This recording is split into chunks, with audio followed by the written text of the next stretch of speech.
Howdy everybody, David here, and this is another Dungeons & Dragons 5th edition class breakdown tutorial, and this particular tutorial deals with the Wizard baseline class features. Now the Wizard is your typical traditional type of caster that is in Dungeons & Dragons 5th edition. You can see that they do get a multitude of spells from 1st level to 9th level. They have some cantrips. They have to deal with a spellbook, and you just basically stand back and cast magic. There are other variances that you could do if you want to get creative.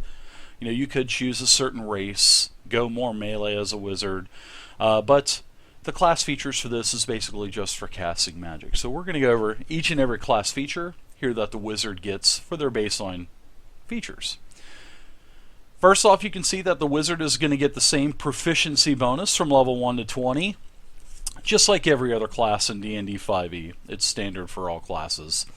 The cantrips, these are 0 level or free cast spells that you can cast every single round. They do not expend your spell slots, and they do not count as part of your pool of memorized spells. So the cantrips are basically free cast, so in case you are out of spells from level 1 to 9, you can always fall back on your cantrips.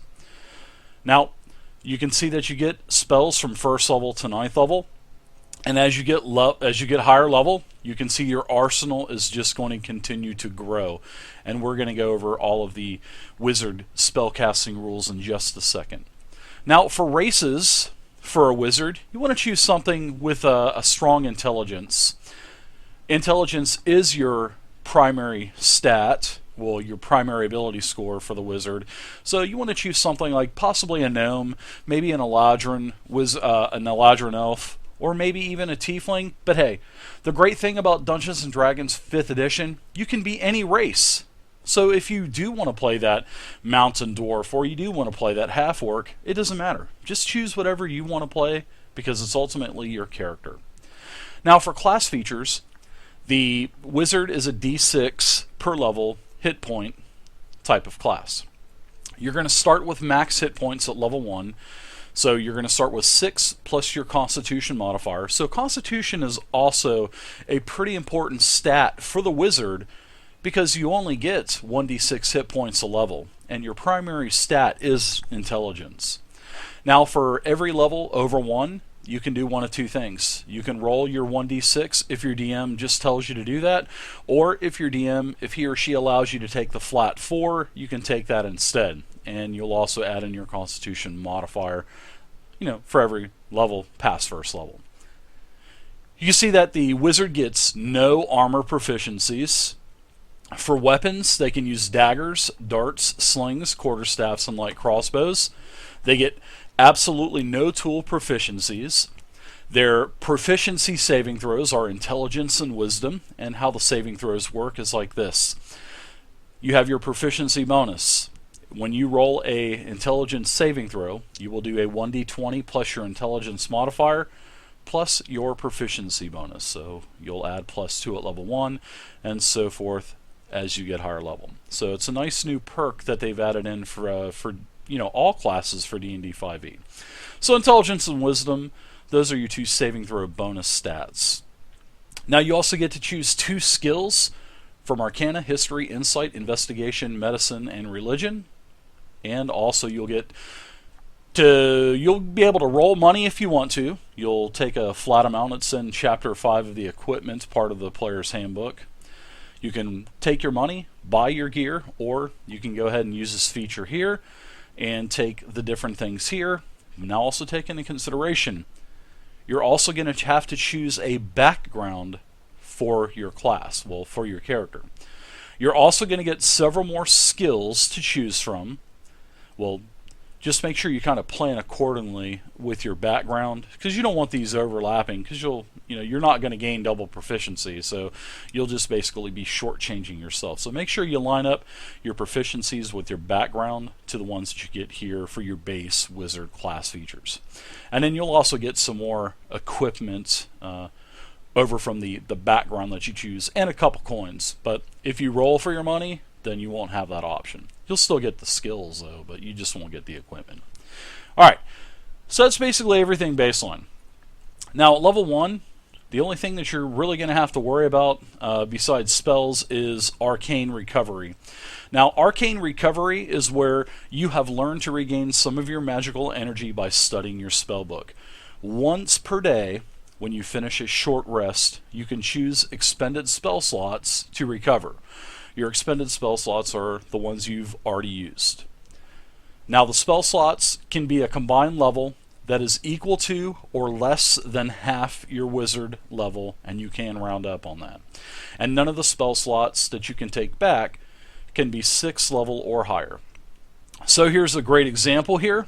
If you're a 4th level wizard, you can recover up to 2 spell levels, because that is half your wizard level worth of spell slots.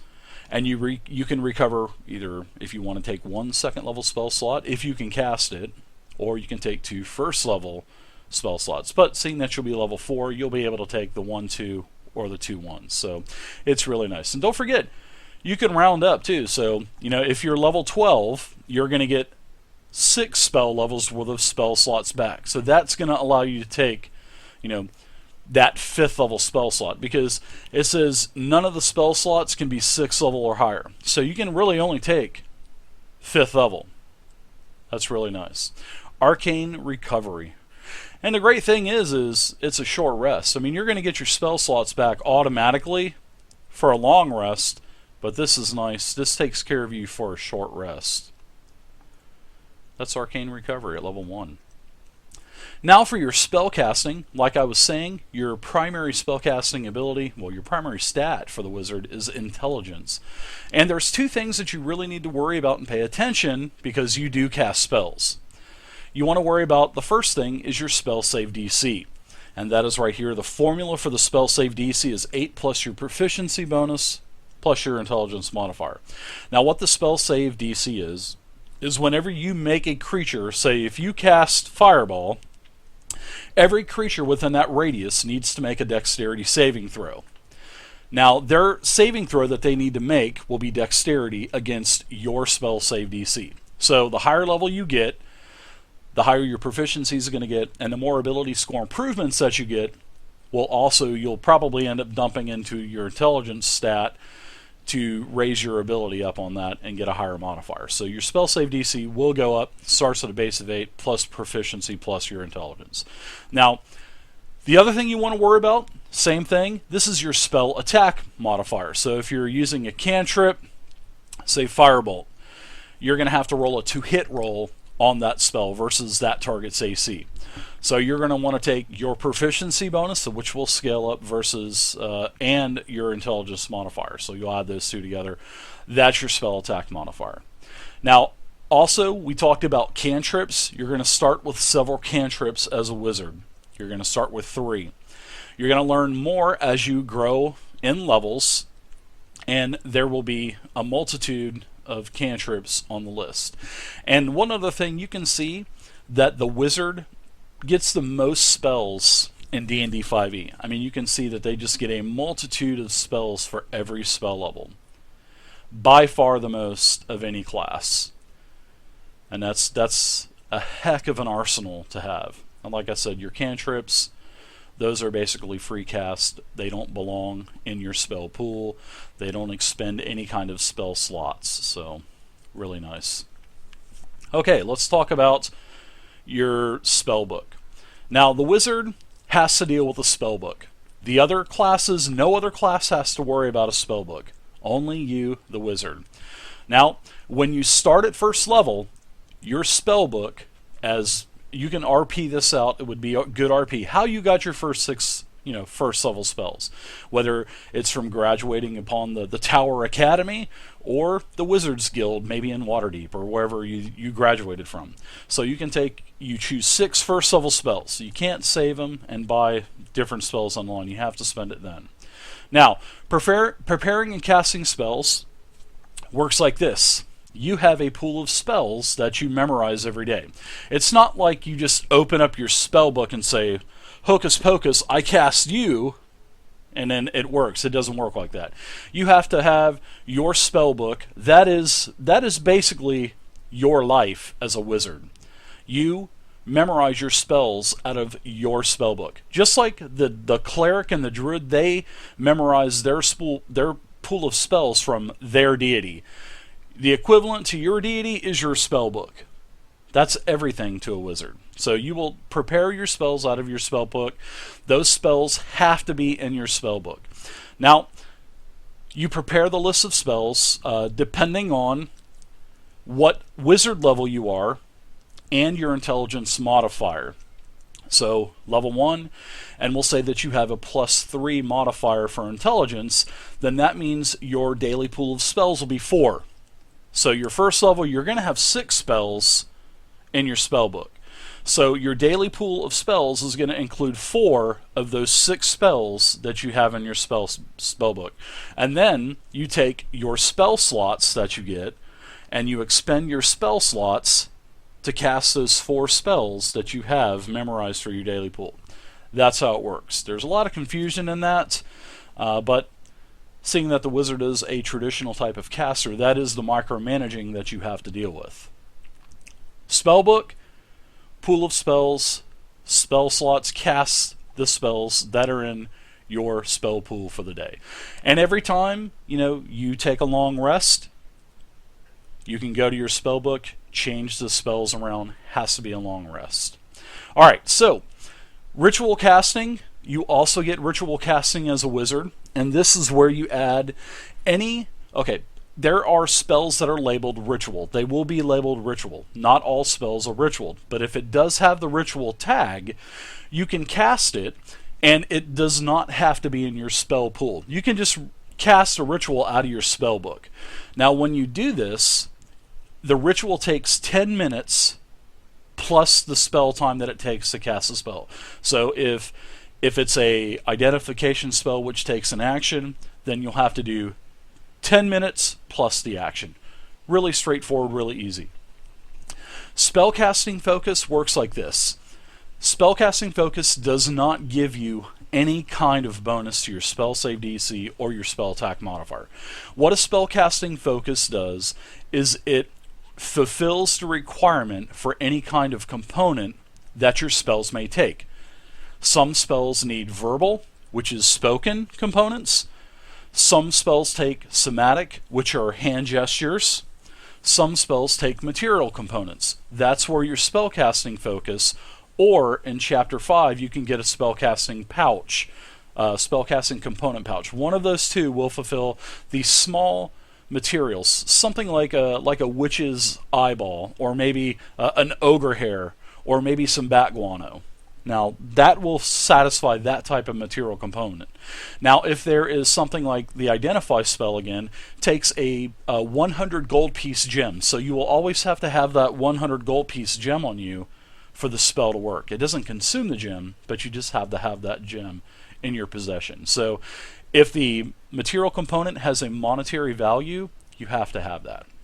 Like a lot of the high-level cleric resurrections, they require really expensive focuses, gems, or just money. So there you go. That's to explain spellcasting focus. Just remember, there's no bonus at all added to any of your spell attack modifiers, spell save DC. And the last thing I want to talk about is your spellbook itself. Now, every time you level, you are going to get 2 more spells to put in your spellbook.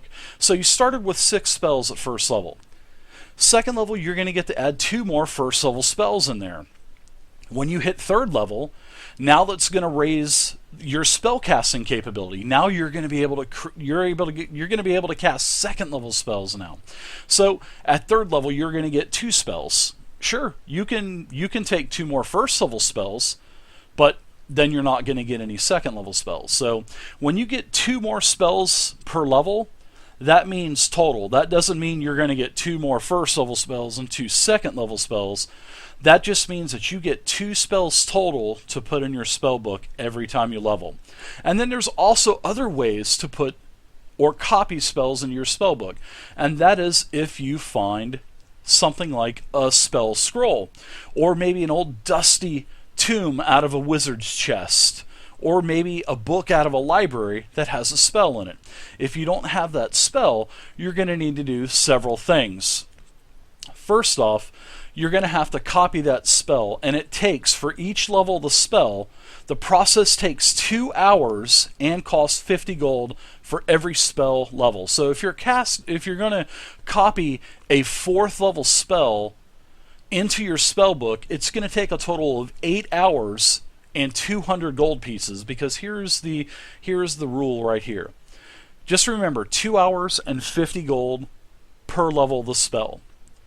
And the cost, it represents all of the material components that you expend for the experiment as you master that spell. And then you can put it into your spell book. Now, you can also make a copy of your spell book, because if some horrific accident happened as a wizard and your spell book was destroyed, you would be so screwed. You'd have to buy a new spell book and you wouldn't have any spells left. So the higher level you get, and the more money that you obtain, you may want to think about making a copy of your spell book. So that's something to think about, because if you really lose your spell book and you don't have a backup, man, you're going to be in trouble. And the last thing is your book's appearance. You can make your spell book look like anything that you want. It would be a great RP piece to add into the game, because your spell book is unique. It is your life. It's your compilation of spells. So it can have its own, any kind of decorative flourishes and anything that you want on this book. It can be a functional leather volume, or it can be a finely bound glit edge tome. It can even be a loose collection of notes just put together in like a little folder. It can be anything you want, and it's a good RP conversation piece for your game. So that is everything with the wizard spellcasting. Now, the next thing you're going to get at level 2, which is a great thing for the wizard, is your Arcane Tradition. Now, your Arcane Tradition is basically your archetype. Every class in D&D gets an archetype, whether you're playing a fighter, a rogue, or a cleric. Everyone gets an archetype. So for the wizard, it's called the Arcane Tradition. And this is where you can add more flavor onto the already great baseline wizard. I mean, just as the wizard is now, with just casting spells and the class features that they get, they're really strong. But when you get your Arcane Tradition, there's 8 to choose from: Abjuration, Conjuration, Divination, Enchantment, Evocation, Illusion, Necromancy, or Transmutation. They add more flavor into your class, into the way that you want to play your character. And then you'll obtain these features when you choose your Arcane Tradition at level 2. You'll get another feature at 6, 10, and 14. So that's definitely something to think about. And you can add all kinds of different flavor to your character. The next thing you're going to get at level 4 are your wizard ability score improvements. And you can see that you are going to get quite a few of these. You're going to get one at 4, 8, 12, 16, and 19. You can do several things with your ability score improvements. First off, you can raise your ability score points. So if you want to you get 2 points to spend. If you want to take your 2 points, raise your intelligence from 18 to 20, perfect, you can do that. If you have a 19 intelligence and a 15 con, you can do 2 points into one stat. You can take your int to 20, and then you can take that con to 16. You can do anything you want with those 2 points. Now, if your Dungeon Master allows you, you can go to Chapter 6 in the Player's Handbook in the optional section, and you can take a feat. That's if your Dungeon Master, if he or she allows you to do this. Now, if you take a feat, you can choose from the pages and pages of feats that they have, and there's feats catered for every type of class. For casters, for melee, general feats, there's a nice variety of them. Now, if you take a feat, then that means that you cannot take your ability score improvement, so you will not get any ability score points to put in. Now, if you do decide to put your points into stats, one other thing to remember: you cannot take your ability score above 20 by using ability score improvement. There are ways to get it above 20, but not by using ability score improvement. Like I said, you'll get this at 4th, 8th, 12th, 16th, and 19th. Next, you're going to have to wait a little while, but you're going to get Spell Mastery at level 18. This is where you have achieved such mastery over certain spells that you can cast them at will. You choose a first level spell and a second level wizard spell that is in your spellbook. Now, these two spells that you choose, you will be able to cast these spells at their lowest level form without expending a spell slot when you have them prepared. Now, they have to be prepared, and it has to be the level 1 version or the level 2 version of it, and it will not take a spell slot to expend. Now, if you want to cast either of these spells as a higher level, you can do so, but it's not going to be free. You're going to have to spend your higher level spell slots. Now, by spending 8 hours of study, you can exchange one or both of your spell mastery spells if you don't like what you have, or if you want to prepare for maybe a different battle, or maybe another scenario that you're going to have. You can change your spell masteries, but it has to take an 8-hour study period, pretty much a long rest, and you'll be able to change the spells. Same levels, one first level, one second level. Spell mastery is really nice. Lastly, you're going to get, at level 20, you are going to get signature spells. And this is when you gain mastery over 2 powerful spells in your arsenal, and you are going to be able to cast them with little or no effort at all. So what you're going to do is choose 2 third-level spells in your spellbook as your signature spells. You will always have these spells prepared, and they do not count against the number of spells that you have prepared. Remember, we talked about preparing spells from your spellbook. So your 2 third-level signature spells, they will not count against that pool of spells. These are spells that are always going to be prepared. And you can cast each of them once as a third-level spell without expending a spell slot. So that's really nice. That's even more magic you get to cast for free. Now, when you use both of your signature spells, you cannot do this again until you finish a short or long rest. It's really nice because you can do this after a short rest, which is only an hour. So you're not going to have to take the long rest.